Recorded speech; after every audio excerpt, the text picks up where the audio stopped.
Oi, oi, here we go, chasers. It's the new FPL season, the new Premier League season, you could say.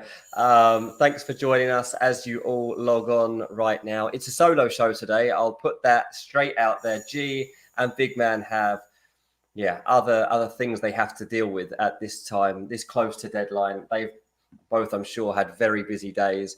Where I'm sat here in San Diego, 9:30 in the morning, just done the school run. Just been dealing at the same time with the fact that Newcastle had another bid knocked back for Mark Gahey, and also counting down to the FPL deadline, which is now less than 1 hour. I hope that you're all locked in. I hope you're all sorted. Let's just have a chat about it all, shall we? A bit of therapy before it all begins, and some advice along the way in each direction. Look, I'm going to be honest. I've made some risky picks. I've been thinking about it more and more, and this game's supposed to be fun. This game is supposed to be about what your own hunches are in football, but your own beliefs are when you're watching pre-season games, and who you think is going to do well in the season.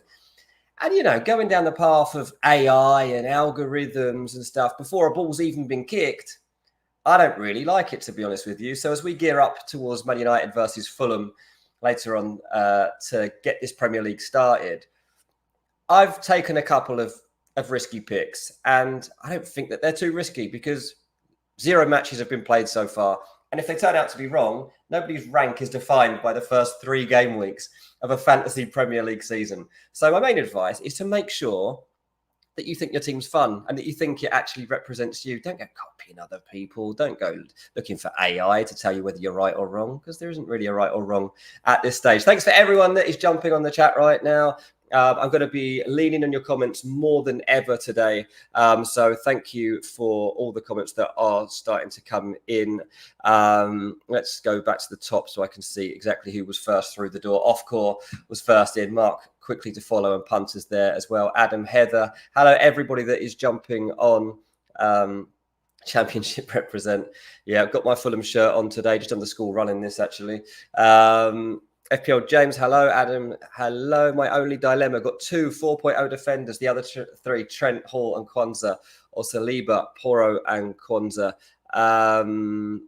There's quite a big price difference between Saliba and Trent, I guess. But I personally, if you can get Trent, then go Trent. I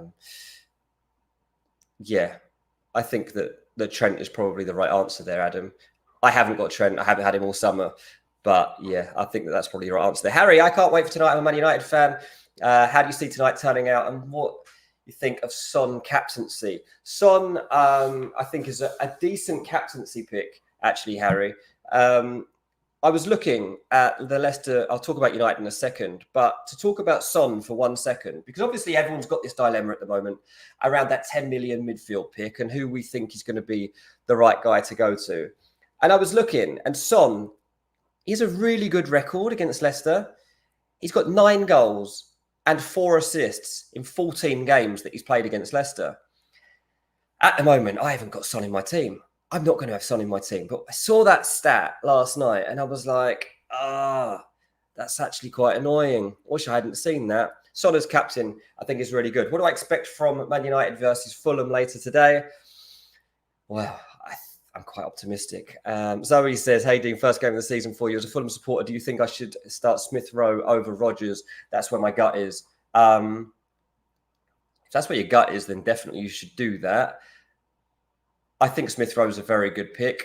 What's going to happen in this United Fulham game? I don't know. Like Ten Hag even said yesterday, we're not ready for the new season. And he means that this team haven't had time to prepare as a team. Whether they play De Ligt from the start, whether they play Mazraoui from the start, I don't know. They're probably going to have to. These players haven't played together. Fulham, if anything, are well-structured. They know each other inside out. They went to Old Trafford and won last season. It was in February as well. It wasn't even that long ago. I think Fulham go to United tonight. One, they put up a good fight. But secondly, I think we can definitely get something from the game. I'm not going to say we win, but I think there's a possibility. And I think if Fulham do that, then Emile Smith-Rowe is the player to have from Fulham's team. He's been really good in the pre-season game so far. He's linking up particularly well with Iwobi. His third man runs have been absolutely spot on. I think that Smith Rowe is a very good pick at this stage. So yeah, really looking forward to the game today. Alan says United 5, Fulham 0. If that happens, Alan, I'll be having a very sad day over here. I can't see that for the life of me. I really, really hope that's not right. Peter, just pick your own team and have fun. I'm going without Haaland and Salah. Honestly, that's it. Like, if your team is looking great and you're happy with it, then go with it. Like, it can't be that wrong at this stage. You know, if Salah and Haaland both score a hat-trick on the opening day of the season, then you've been very unfortunate, obviously. But the chances of that happening are very slim. I've got loads of more stats that we're going to be reeling out throughout the course of this show, like that Son one that I just brought out a second ago. So we're going to make sure that we've got some nuggets of information just to help cement your plans or perhaps change them. Yeah, we'll see. Heather says, I'm stuck between picking two of Minte and Kunku and Hudson-Odoi, not wanting to wildcard early at all. Okay, so on this one, I would say that Minte is a really good pick. I would go Minte. Beyond that, I think that's your next dilemma. I think that he should be your nailed-on pick. The other one, say Hudson-Odoi. I've actually gone. I think Morgan Gibbs-White is the best pick from Nottingham Forest. I think it's a really hard one. You might as well toss a coin between Nkunku and Hudson-Odoi. Because I really don't know what we're going to be getting from Chelsea. Obviously, a much better team. They should be a really good team, but they're playing Man City and they've had a poor pre-season generally. So toss a coin and decide it. Kavish, hello. Gvardiol or Porro plus 0.5 million in the bank. I tell you what, like, there is definitely an argument, and I've been playing around a little bit with this in terms of keeping 0.5 in the bank because of those little price rises that are going to happen for week 2 and giving us some wiggle room when it comes to making our game week 2 selections. So I think, yeah, go with Porro and have 0.5 in the bank.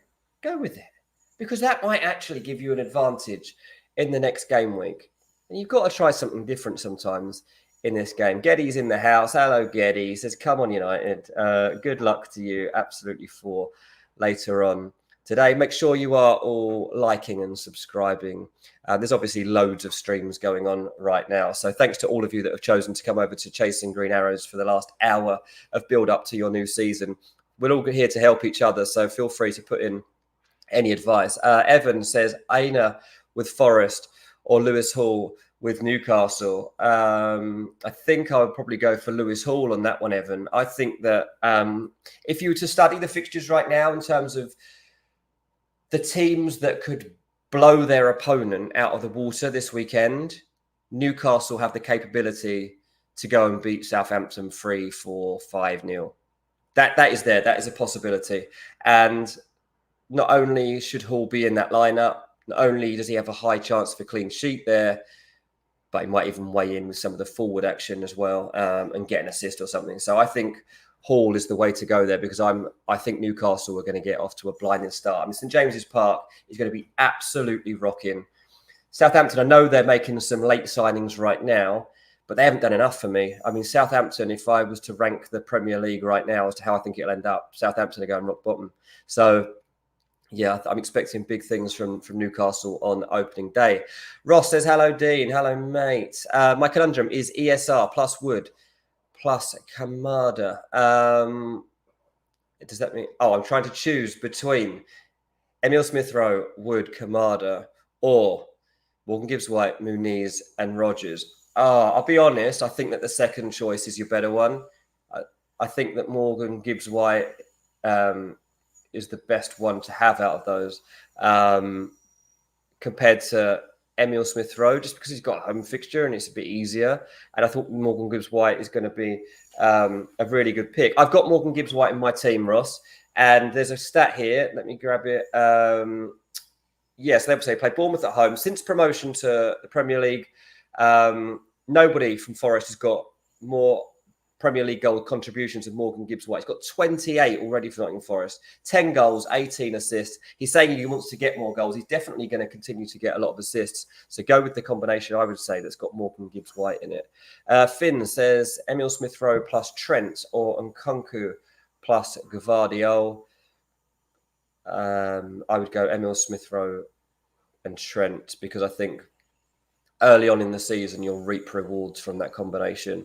If Smith-Rowe doesn't bang tonight against Man United, then Fulham have got a nice run of fixtures coming up, and I'd say that first home match, I think it's Leicester, he could easily bang. Mark says, when Silva says Smith-Rowe showed he can make an impact, does that suggest bench tonight? No. Smith-Rowe is the star player of this team. If he's on the bench, I'll be absolutely stunned, Mark. Absolutely stunned. I mean, I think it obviously has a knock-on effect to where Pereira plays. There's a chance that Pereira goes and plays deeper, some people are suggesting. There's a chance he possibly doesn't play. But if Smith-Rowe doesn't play against Man United and he's just joined for £30 million from Arsenal, I think you've got a problem from day one. Yeah, I would be very surprised if he did that. Don't be put off by it necessarily, because even if Smith-Rowe ends up coming on and that is what happens, I think from what I've seen in pre-season, he would come in and make an impact that could literally be the goal that Fulham scored today. So I would say don't be put off by it, because even in the worst case scenario, I think that could be interesting. Mark says, will I get any team news in time for that game? That is a good question, actually. I don't know, but obviously team news is going to be coming out earlier, and I'll text someone from Fulham in a minute and just see if I can get a nod on Smith-Rowe. I'll text them right now, actually, to see whether he's starting. There's no guarantees they reply to me at this time of day, but I will try that right in 1 second. Harry says, sorry, 1 second, Tobiah. Harry says, I own Muniz and will regardless, but is he on pens? And as Andreas, a doubt for minutes. I don't know if Muniz is on pens. I'm not that confident that Muniz is on pens, to be honest. It's going to be a wait and see, I think, because there's not only Andreas, there is Smith-Rowe as well now in the mix. So, yeah, I would not be expectant over it. Muniz isn't wholly reliable either. So, yeah, don't pick Muniz if you're just expecting penalty goals. And the chance of Fulham getting a penalty today at Old Trafford, I'd say, is pretty unlikely on the opening day of the season. Eze to stay, says to buy. Look, Palace are obviously putting up a fight right now for Mark Gahey. And by putting Eze at a value which is also high, and you've got to pay that amount up front, they've always felt that they were protecting themselves, right? So Palace are confident that they will keep Eze. Their fear has been in the last 3-4 days, because Man City not only lost Alvarez, but then lost Bob. And there's obviously every reason to believe that City could just go and trigger a clause like that and get Eze out. So there has been a small fear factor around that. But as it is, Eze is a Crystal Palace player, is a good pick. And if Palace are saying that they're going to be selecting Gahey as it stands for the first game of the season, then I don't see why Eze wouldn't be playing in the first game of the season.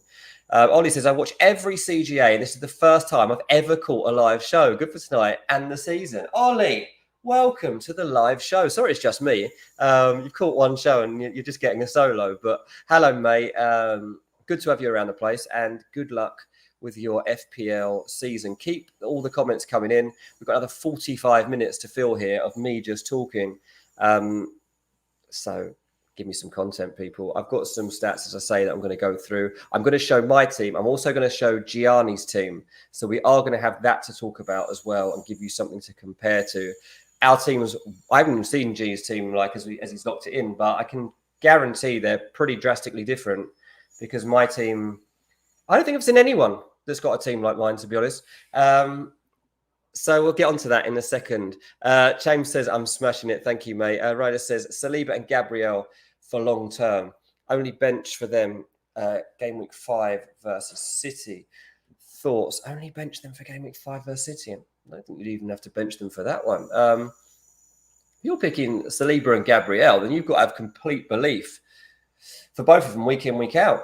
I wouldn't even be taking them out for the Man City game. One thing that this Arsenal team is resolute. They love a physical battle. They'll believe they can keep Haaland quiet.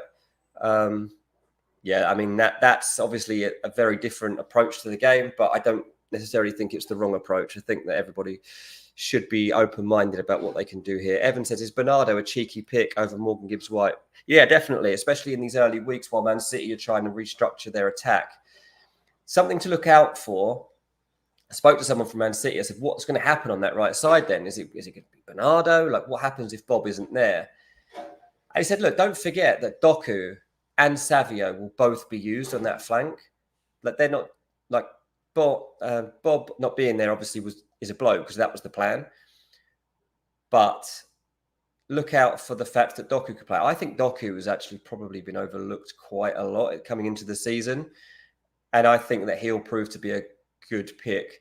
Alan says, best place to get early team news. I mean, generally, mate, there's loads of different ITKs, and I can't reel them off all right now, but they're all there for different teams. And so that's difficult to state. There was a good Man United account for last season that I was using, but I believe he stopped doing it for this season. So that is a bit annoying. I'm going to see if I can quickly find actually whether he has indeed stopped doing it. Yeah, he stopped doing it. So that's a bit annoying. It was the Insider United account, and he was really good. But he stated at the end of last season that he wasn't going to be doing it anymore. But he was always pretty switched on. So yeah, it's difficult when you're obviously on here as well right now speaking to try and get team news because it's hard to text and talk to people at the same time that I'm doing a solo show. But yeah, anything that I do see crop up, I will let you know. And I'm not being rude by looking at my phone here. I'm trying to make sure that we're all up to date with what's going on. 1 second while I clear my throat. I'll do it on mute. That would not have been good for your ears. Let's get into another few comments. There is Watkins news on X. Ofcor, if you could just tell me what the Watkins news is rather than me having to search for it, that would be very, very helpful. Getty says Ahmad starts for Man United, going to pump Fulham 4-0. I mean, if Ahmad wasn't starting for Man United, then that would be hugely disrespectful to the pre-season that he's had. But obviously having Garnacho come into the frame recently has raised some doubt over that one, hasn't it? But I guess they're looking at it, probably thinking, well, it's Fulham, we can probably do this. There was that game, was it last year or the season before, when Garnacho scored against Fulham really late on, and that might be in the memory too. Like, if you can bring Garnacho off the bench, say 20 minutes left against Fulham, and you're playing at home, like, I'll be honest, like, I don't want that. I'd much rather, as a Fulham fan, I'd rather it was Garnacho starting and Diallo coming off the bench, because you can like have a strategy to lock Garnacho up, and then you could feel like you could deal with Diallo coming on. Dealing with Garnacho as a sub, not fun at all. Ollie says, would you start Robinson over Barco or ESR over Minte? I wouldn't start ESR over Minte because I think that Minte is going to have a really strong start to this season. I've actually picked Minte in my team over Emile Smith-Rowe. I'll tell you what, if we get the chat ready right now to go, if we get the producer wants to get my team ready, I might just go into it so we can actually talk about it, because I've got some rogue picks in there, but I've also got some of the big ones. So this is how we are looking as I head in. And I'd said to you, nobody will have this team, and I absolutely stand by it. Look at those rogue picks. Nick Pope in go. Rico Lewis is in my team at the moment, who should be starting for Man City at the weekend and inverting into midfield. I've got to double check that in a second. Mosquera of Wolves had a really good pre-season. As a sub, I'm quite happy to have him. So my three starters likely to be Lewis, Kwanzaa and Porro. Man City, Liverpool, Tottenham at the back. Tryrodden said 100% no one has that team. That's what I'm saying. FPL James, nobody has it for a reason, Dean. Yeah, fair enough. Like, as I said, I'm playing this game for fun. My midfield, I'll be playing 3-4-3. My midfield of Minte, Saka, Mo Salah, Gibbs White, unbeatable. My front three, Isak, Haaland is template. Calvert-Lewin is a better pick than having Rodrigo Muniz. It's a better pick than having João Pedro. it's a better pick than pretty much anyone that is at that 6 million level. When Calvert-Lewin is fit, when Calvert-Lewin is in form, which he's looked pretty good in pre-season, then there you go. Salah, Saka, Haaland, Isak in the same team, and then I've built around it from there. I know that some people are going to laugh as well at I can't pronounce his name, the Everton midfielder, Irogbenem. I tell you what, he's been brilliant. He's been absolutely brilliant recently. 0.2% owned. I loved putting him into my team as one of the subs because I think he's actually going to really surprise people with how good he might be over the course of this season. Chris says Mosquera looks a great pick, can surely only rise in price. And that's it. So Wolves didn't actually go and replace Max Kilman properly yet. So in pre-season, Mosquera has been doing really well. As I say, am I starting him against Arsenal first game? No, of course I'm not. But do you know what? Even against Chelsea at home, I wouldn't mind him as a pick. FPL James Pope has gone under the radar. DCL is a risk. I think it have been looked at if he was 5.5. 0.5 difference. It doesn't really make any difference to me. I had to pick. You've got to pick players around these price values, and yeah, we're all just kind of guessing as to who's going to do well. And I think that when you look at Everton and the fact that they've got 2 home fixtures in their first 3 matches against teams you can definitely score against, that's my gamble on Calvert-Lewin. Calvert-Lewin's not in this team to be in there for the whole season. I know he's going to get injured at some point. I don't know how Everton are necessarily going to do, but it makes me laugh that Calvert-Lewin is considered such a rogue pick. Calvert-Lewin is genuinely being looked at by about 3 other Premier League teams at the moment to go and sign him. He's really, really good. And I really, really hope I get the last laugh on this one. It will be funny if it pays off. But yeah, obviously, having Saka, having Salah, having Haaland really limits what else I can do in this team. And I'll be honest, part of the reason I'm going with Salah and Haaland is because I know that Giani and Baka are not. And part of the fun of this channel is that we all have different teams and different outlooks. And so I'm definitely not sat here saying, copy my team right now. But these are players that I think have done well in pre-season. They're players that when you used to play fantasy before it was all run through X and you're reading 4,000 insights from people who know better and reading these AI reviews of your team, you would just go on watching the pre-season games. And so I kind of reverted back to that as much as I could and looked at players that I enjoyed their form. And so that's why a lot of this has opened out the way it has. A few people say no Fulham in your team. If you've been watching this show long enough, you'll know that there's never any Fulham in my team. Very rarely do I put Fulham players in because I just don't like being affected by Fulham individuals negatively. And if they score, if they do well, I'm happy anyway. So I just don't pick Fulham players because they're not enough of a guarantee. I think I said last season, if I was to get anyone, it'd probably be Leno was obviously a good pick traditionally. If you look throughout this game. Anthony Robinson's probably the one I would have gone for in the end at 4.5. I think Anthony Robinson has had a dramatic rise in his capabilities down that left flank for Fulham. I used to have this joke. So where I was at Fulham, my season ticket was at the back of the Hammersmith stand, and they've still got big poles in the way. And Anthony Robinson, his positioning on the left flank when we were shooting towards the other end of the goal, he would often disappear behind this pole when he would go on a run. And the running joke was you were just waiting as he disappeared for the ball to come back the other way because he would lose possession of it. And in the second half of last season, maybe even just before that, it didn't really happen. Anthony Robinson much improved, possibly even Fulham's Player of the Year in the end last season. So there you go. Of course, says on Watkins, he is in the squad, but I don't know if he will play or if he'll be late to play some minutes. I'll meet him, and after I talk with him, I'll decide whether he's going to play or not. Look, I have not had Ollie Watkins in my team at any point during pre-season. I don't think that there's necessarily any point to be taking a gamble like that right now. I think Aston Villa will have a decent season, obviously.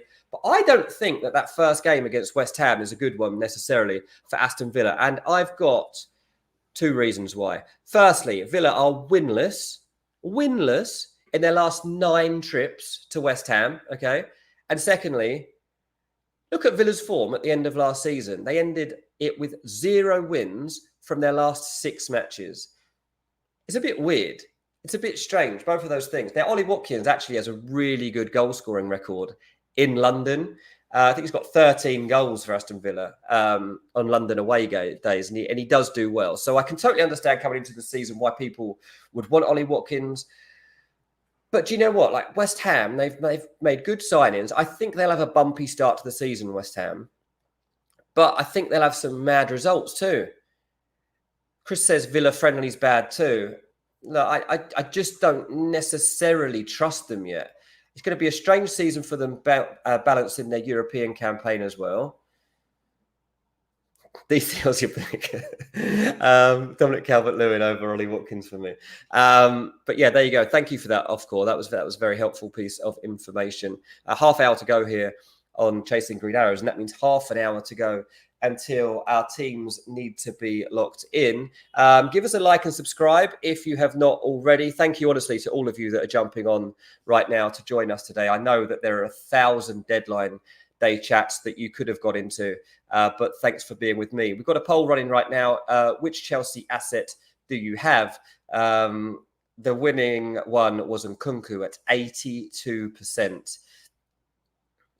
Palmer at 13%. Palmer's definitely been overlooked, hasn't he, in pre-season? I think he's somebody that will end up in our team. I think that first game probably off-putting, but I would say that the thing is with Man City is that Chelsea could easily get a penalty, couldn't they? Chelsea could easily score against Man City. I don't think they'll beat them, but they could easily score in that game. And Chelsea might be flying under the radar. We might have ignored them for our own losses. Ice G says, what formation will you be playing? I'm going to be going with a 3-4-3. So if all goes well, then Rico Lewis, Kwanzaa and Pedro Porro will be my starting 3. And the reason I kind of got there is that I would like Vardiol, I would like Trent, but I can't get to those guys. They've both got decent starts to the season. So I've kind of looked for alternate ways just into those defenses. And Rico Lewis, knowing that he's looked likely to start this game, he inverts into the midfield. It's obviously a gamble. Look, he's 0.5% owned. Look at my team. I've got him at 0.5. I've got Mosquera at 0.5. I've got Irogbenim at 0.2%. Like, in terms of differentials, you won't find many people on shows saying that they've got players who are that lowly owned. But I don't know. It's just one that I'm going to try. And then I have Barco as my first sub, so that if Lewis doesn't end up playing, hopefully Barco can come into the frame. But they'll be my 3 at the back. The 4 in the middle will be Minte, Saka, Salah, Gibbs-White. My 3 up front will be Isak, Haaland, Calvert-Lewin. I expect goals from all 7 of those players in game week 1. My top 7 are all going to score this weekend. There you go. Mike says, I've got Let's Talk FPL on my telly and you on my phone. Mike, what a man. What a man you are. Tell me if you pick up any insight on Let's Talk FPL that we should be talking about over here. Just throw it into the chat and we can just nick their content. Adam says, Minte is only 1.5%. Isn't that mind-blowing? Why is he only 1.5% owned? Maybe it's because of Adingra. Maybe it's because of the fact that Brighton have been active in the window.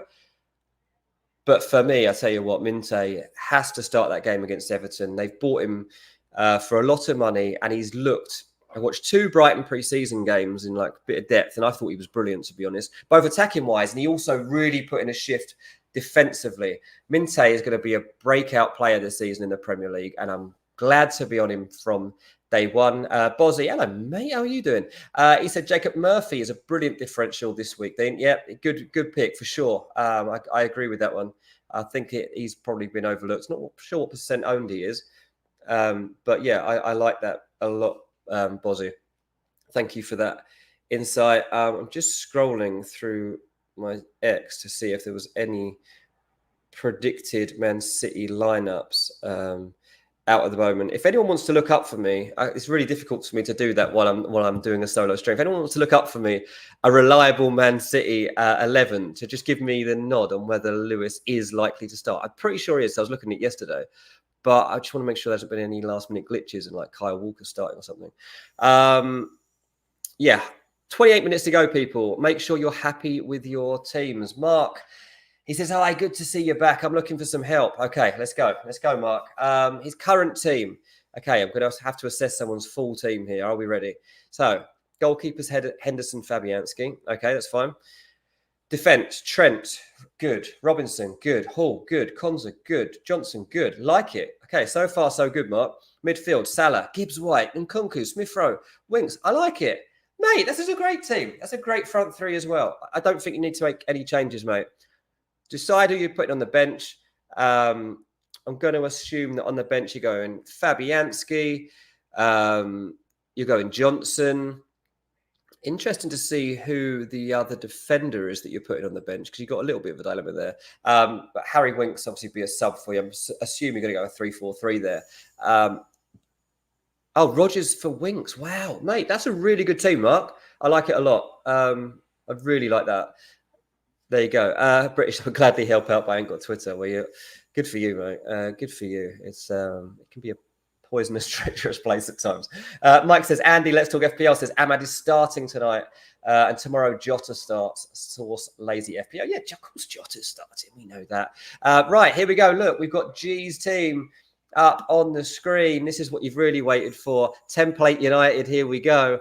All right, it's got Henderson in goal, Alexander-Arnold, Quansah, and Haller as starters in defence. Gordon and Nkunku, Son, Diogo Jota in midfield, Isak, Haaland, and Solanke up top. There you go. That's G's team with Barker, Rodgers, Johnson, and Bentley on the bench. I don't think too many surprises there from G in terms of what we would have expected him to be doing.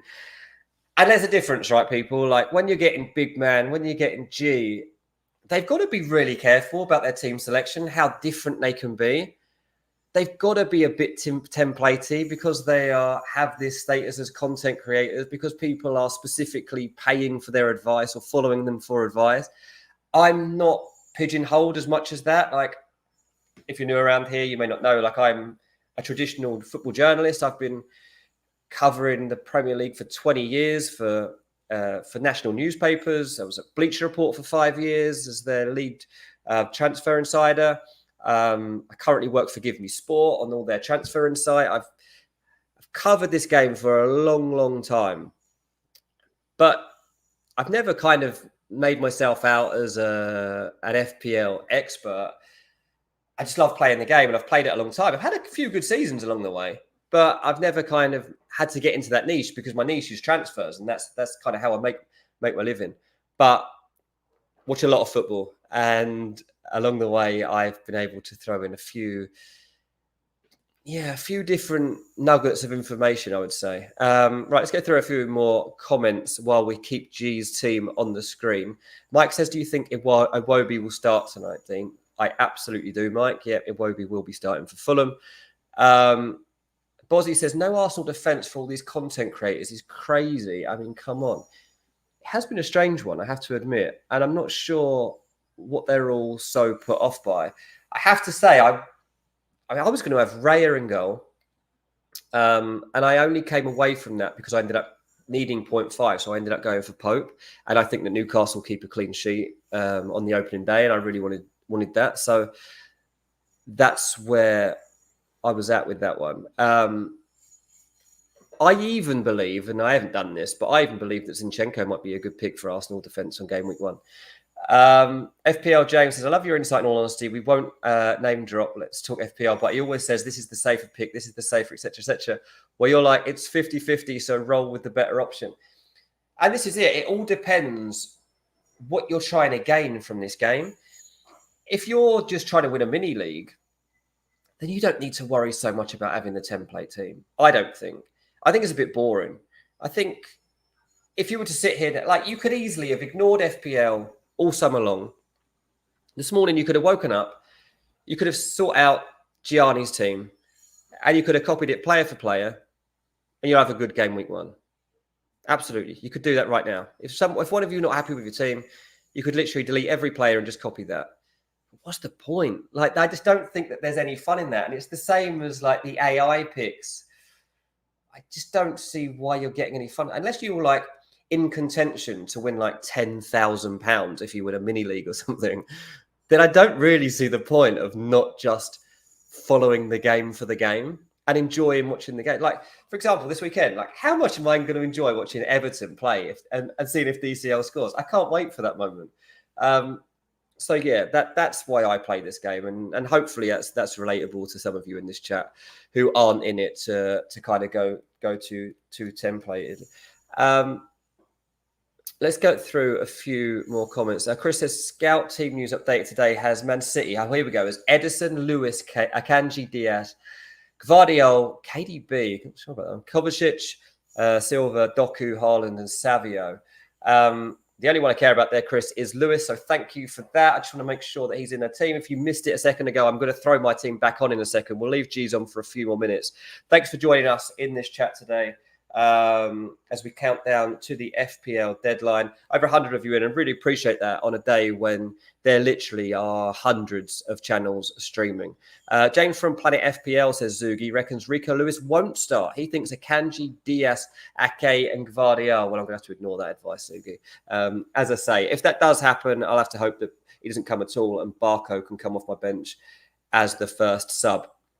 Let's answer a few more of your questions, and then I'm going to read you out a few stats that might help you make some final decisions.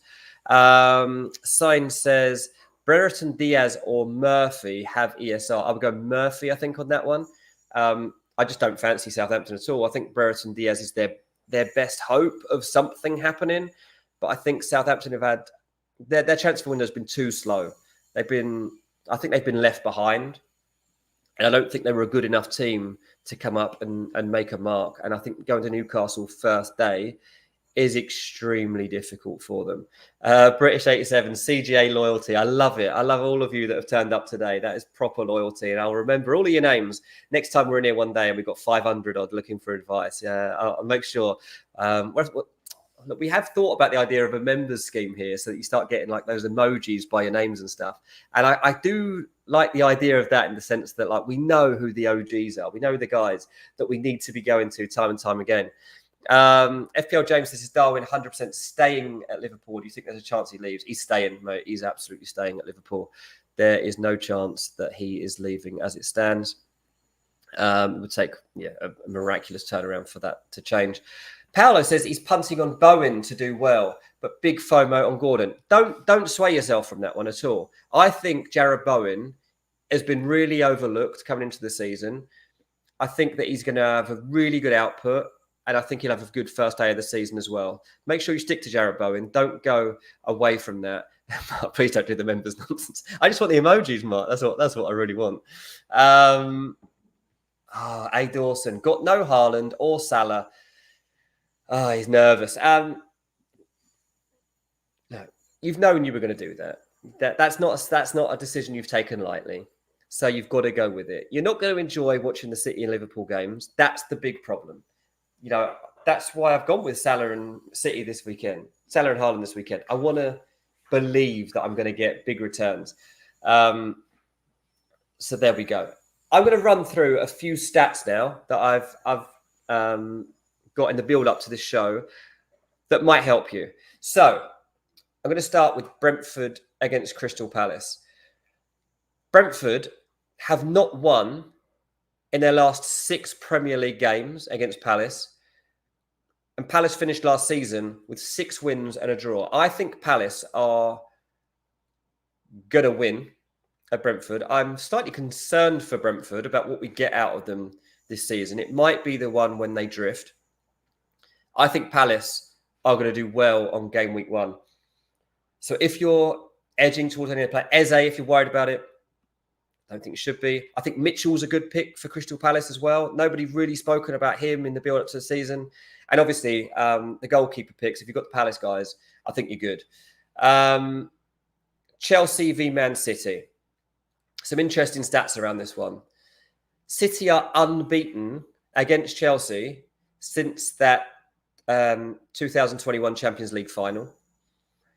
And City, get this one, right, have won the opening fixture in 12 of the last 13 seasons.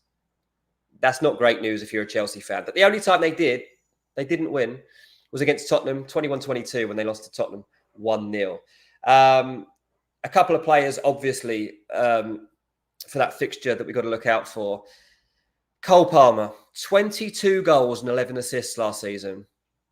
Haaland's record so far in the Premier League, 63 goals in 66 games. So when you're not picking Erling Haaland for £15 million, just remember why he is £15 million and why people have built their teams around occupying him.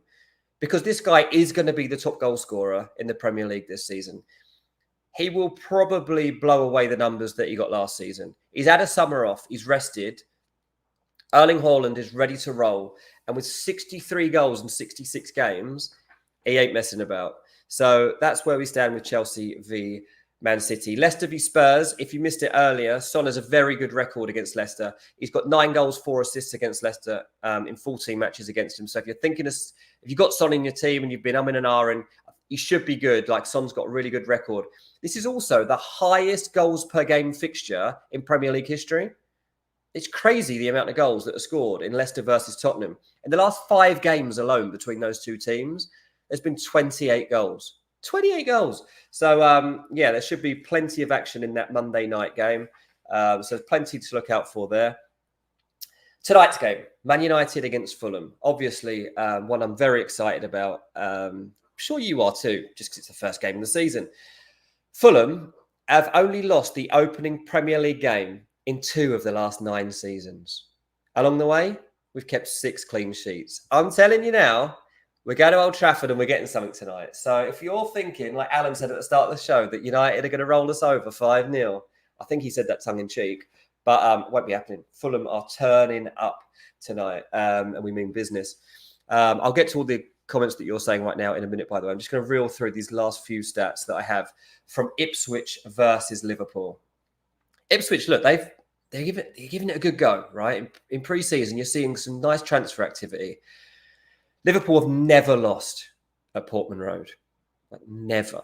The last time that Liverpool went to Ipswich, they won 6-0. It's a little bit worrying. Do you know what else is a bit worrying if you haven't got Mo Salah? No one has scored more game week 1 goals than Mo Salah in the history of this game.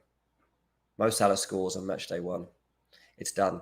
Now, Ipswich, they do also score a lot of goals, so it might well be that Liverpool's clean sheet gets wiped out here. Under Kieran McKenna, since his time in charge, they scored 222 goals. In that period of time, the only team that scored more goals than Ipswich is Manchester City. So that's how free-flowing that attack has been for Ipswich. They're a very, very good team in the way that they've been set up under McKenna. It's obviously a massive step up, and playing Liverpool is going to be a real test for them. So, that's where we stand. Mark says 20-odd years ago. Yeah, but it's still, for some reason, Mark, these things carry on. I never really liked, when I was a newspaper journalist and you had to, go through the records of, what their record... When was the last time they lost at this ground? What was the last result? And you sometimes you're going back 50 years since something happened. And I'm like, but this team is completely unrelated to that team from 50 years ago. These players don't even know that happened. And yet, the trend has somehow continued. It's a very weird thing that happens in football. And a lot of the time, I've tried to ignore it too, but it exists for a reason. Liverpool have never lost at Portman Road, and it's highly unlikely that's going to happen this weekend. CH says, you're not helping the FOMO, Dean. Sorry. If that was on the Salah one, I'm sorry. But this, again, is a reason why I've wedged him and Salah into my team. Him and Haaland into my team, sorry. Salah and Haaland. I really, really didn't think I would do this. I didn't think I'd be sat here 15 minutes before our teams were locked, thinking, yeah, I've got Salah and Haaland. And I'll tell you why. I don't even completely trust Salah to get into the position. I'm worried that Salah ends up caught on that flank again. Do you remember there was a period of last season where Salah was so wide, he wasn't getting into those positions where he cuts in to score. And when you watch Liverpool in pre-season, I'm slightly concerned about the fact that Szoboszlai starts to drift into that gap that Salah likes. Still got him because actually I'm counting Salah as a bit of a differential because I've got Haaland as well. Like having that is a bit different. But I think Szoboszlai, by the way, is a good pick for this season. Barely anyone I've seen. I don't think I've seen a team with Szoboszlai in it. But Szoboszlai, I think, is a nice pick for Liverpool going into the new season. Right, there's 12, 13 minutes to go here before our teams are locked and before we have to properly start looking forward to a new season. Here's a reminder. If your game week 1 does not go to plan, it doesn't matter. You've got all these extra rollover transfers we can use. You've got wild cards. You've got these chips that are going to come in helpful. You can make your normal transfers. Game week 1 rank does not affect how you end up by game week 38. So don't worry too much. Enjoy it. Wayne says, Dean, have a few drinks. Carnacho going to put deep tonight. I'm not going to have a drink. It's 10 o'clock in the morning here in San Diego. Try not to drink too much anyway. If I was drinking in the morning, massive issues. I'll probably have a coffee though. I'm looking forward to the game, Wayne. I hope it's a cracker. Adam says, yep, Dean, I agree with Salah. Liverpool could take a good 3-4 games to get into full swing. It's true, but Arne Slot has to start this season well. Arne Slot can't fall behind Man City and Arsenal too soon. So they have to have a strong start. And making a statement at Ipswich is what we're going to see. I love hearing Slot talk about the fact that he doesn't like boring games. I'm like, good. Make sure that top end of your team is absolutely free-flowing. I don't really care what happens at the back. I've got Kwanzaa in there at the moment because he's a cheap pick and he plays for Liverpool. But I know that everybody else has got like Trent and players like that who are going to get knocked out if they concede goals. So, yeah, I'm not too concerned about Liverpool defensively. I just want that team to be exciting. Let's wait to see what comes out in the wash. John says, would you start Smith Rowe over Rodgers? Tempted to have one involvement in tonight's game. No, I don't want to sway. I don't want to sway you to go Smith Rowe over Rodgers because I think Rodgers is still a good pick. And at this late stage, 10 minutes before deadline, to switch to Smith Rowe, and he blanks tonight, which obviously is reasonably likely. Some people in this chat don't even think Smith Rowe is guaranteed to start tonight. I think you'd regret it, especially knowing that Rodgers has got a reasonably decent fixture coming up at the weekend. I'd stick to your guns on that one. I still think Smith Rowe is a good pick. I think Smith Rowe is going to be Fulham's. I think Smith Rowe could become Fulham's top goal scorer of the season. Not just, I see people saying he'll get the most assists for Fulham. The way that he's been playing by running beyond the last man, I've got a feeling Smith Rowe gets beyond 10 goals this season. And I don't know how many Muniz is going to get. I don't know if Muniz gets more than 10 goals, if I'm totally honest. There's definitely a possibility that Smith Rowe becomes Fulham's top goal scorer this season. But obviously tonight, Man United away, I've got to be a little bit careful about you going fully in on him for that game in particular. Heather says Salah versus Isak as captain. The doubts are setting in. Oh, Heather, I've got Haaland captain, which I should probably talk about because I haven't been sure about that at all. Should I put Isak captain? Here's the thing. I think Newcastle run right. Oh, actually, on my team, I have changed it to Isak captain. I changed it last night. All summer, I've said Haaland captain, Haaland captain, Haaland captain, Haaland captain. My thinking was basically, I'm going to set him as captain for the whole season. But maybe actually, I don't do that. Maybe I just have Salah and Haaland for the first game week. And Isak as captain for the first game week. Because they're playing Southampton at home. And I said a few times already in this show, I think Newcastle run riot against Southampton. They have the potential to do that. Alex Isak has scored 13 Premier League goals so far in this calendar year. He's got 11 in his last 12 games. It's more than twice as many as any other Newcastle player across this calendar year. Isak's the man, right? Southampton have managed just one win in their last 18 Premier League visits to Newcastle. Newcastle scored in each of their last 19 Premier League home games. Honestly, I think 3-4, 5-0. Isak's my captain. I'm setting it. Isak's my captain. Let me know who you're captaining right now. Danny B says Isak for me. Let me know what dilemma you just picked there, Heather and the Salah versus Isak. I want to know what you've decided after I've just had that little moments myself. Ant says Minte and Solanke or Nkunku and Muniz. I would go with the first one, mate. Go with the first one. Yeah, let me know your captain picks. Isak captain, Isak captain. Everyone's going Isak captain. British 87 says Sonny's got the captaincy. Rogue. Yeah, as I said before, Sonny still a good pick for Tottenham. That record against Leicester is reason to suggest he will score at the weekend. Ice G is weighing up Isak versus Haaland. You've only got 8 minutes, mate. You better get deciding. Peter says Newcastle top 4 this season. If they get Mark Gahey, yes. Are they going to make another bid for him? Oh, they can only make one more. Palace aren't going to accept this going down to the deadline. They're running out of time to get that Gahey deal done. John, Isak, Ryan, Isak. Heather's gone for Isak. You made a great case, yeah. It's also a bit safer, Heather, because I think the majority of people are going to be sticking the captaincy on Isak. He's 60% owned going into the game week. I'd expect most content creators are going to be captaining him. Ant's thrown in the old super chat. Thank you, mate. Yeah, Minte and Solanke or Nkunku and Muniz. Yeah, go Minte and Solanke for me.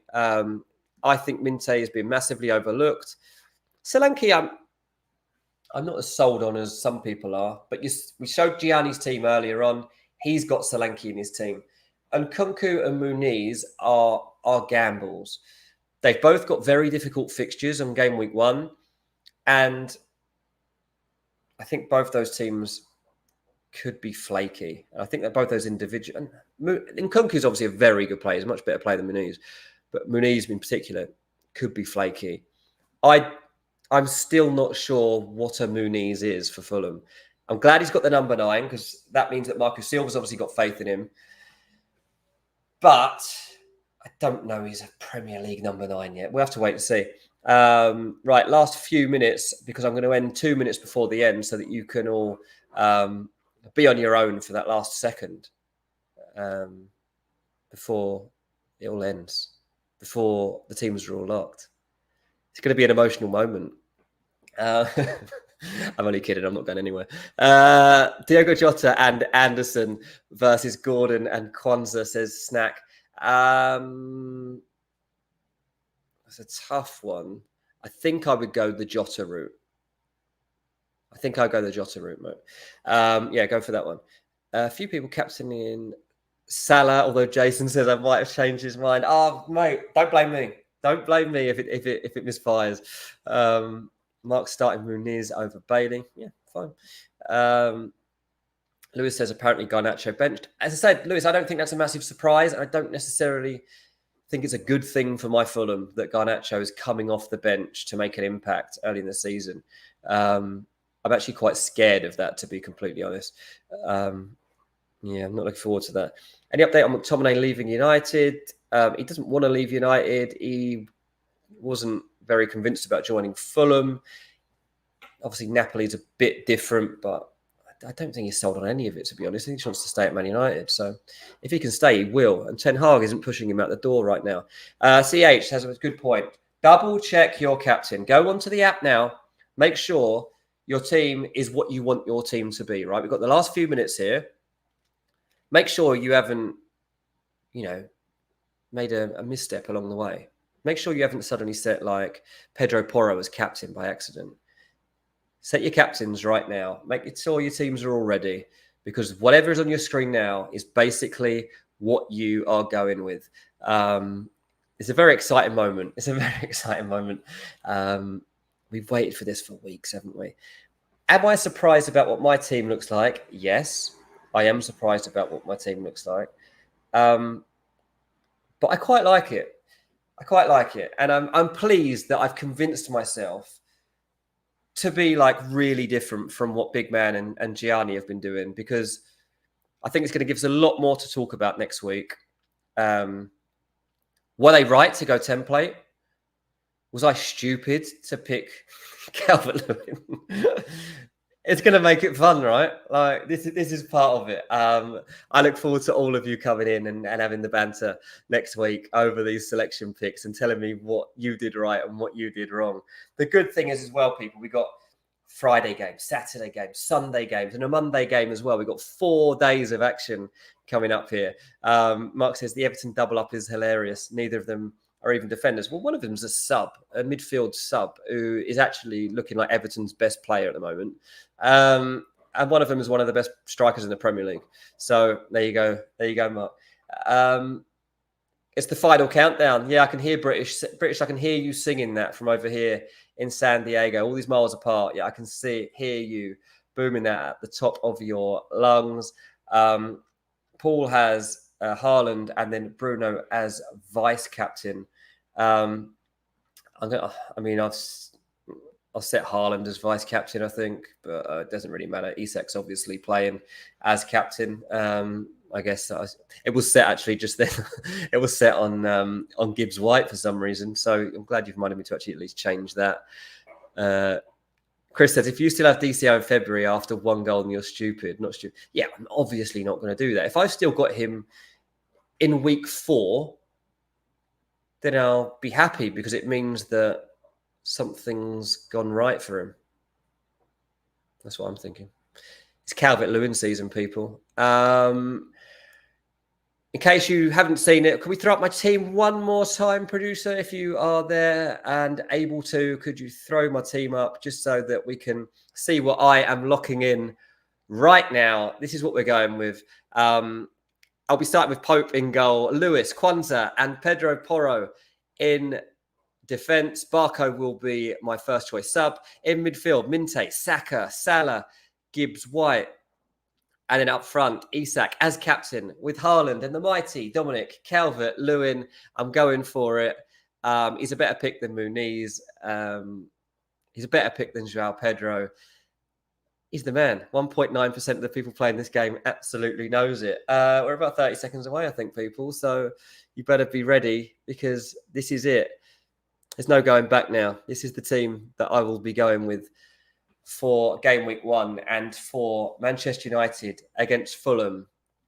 I can just watch it as a fan, because I haven't got any United players and I've got no Fulham players. And so I'm not really that fussed. Unless Bruno Fernandes scores a hat-trick, in which case I'm going to be crying. Listen, thank you all so much for joining me over the past hour. I genuinely really appreciate how many of you jumped into the chat and helped me get through the hour. Not easy sat here, obviously on your own for 1 hour talking to yourself, but I don't feel like I have, because you've all been talking to me throughout every step of the way. The deadline's done. It's time. The deadline is here. Game week 1, we are ready. There's a lot of games to get through. It all starts with Man United against Fulham. The early game Saturday, don't miss it, Ipswich against Liverpool. That kicks off at 4:30 a.m. here in San Diego. I have to get used to that, aren't I? Am I going to get up for that? Probably. Then we got Arsenal against Wolves. Then we got Everton against Brighton. Then we got Newcastle against Southampton. And we've got Nottingham Forest against Bournemouth.